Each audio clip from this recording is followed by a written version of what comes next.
In what is a vision?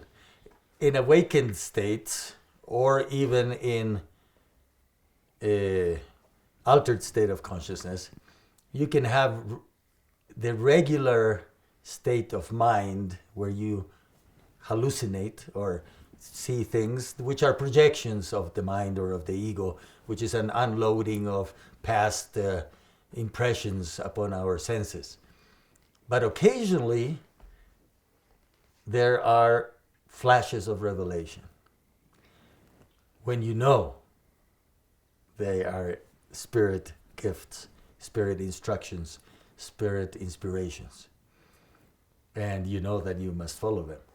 Such was the case when we were instructed to start our place here, and many others, when you have really significant interactions that are meaningful, that are powerful, that you know are true.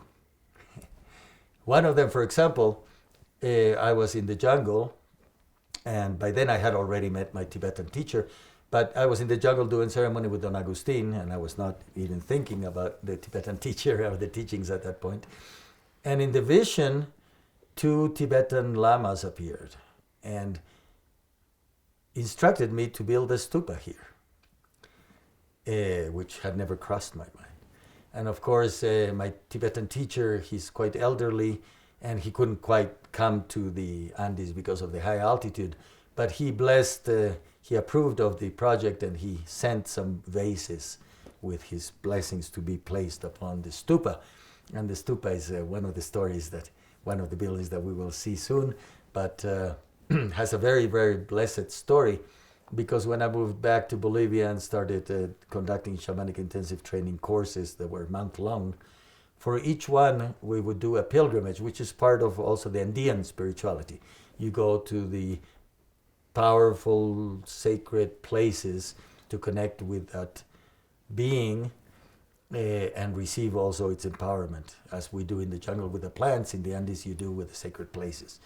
And so in each course, we would take a pilgrimage and ingest the sacred cactus of the Andes and make offerings and connect with the energy of that place.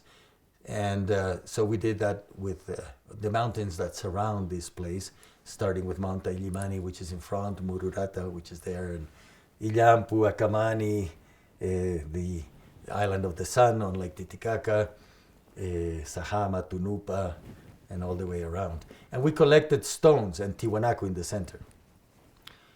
We collected stones from each of those places, which were then placed on the stupa around a six-pointed star, which is also here in the kiva, which we can talk about the significance of that later.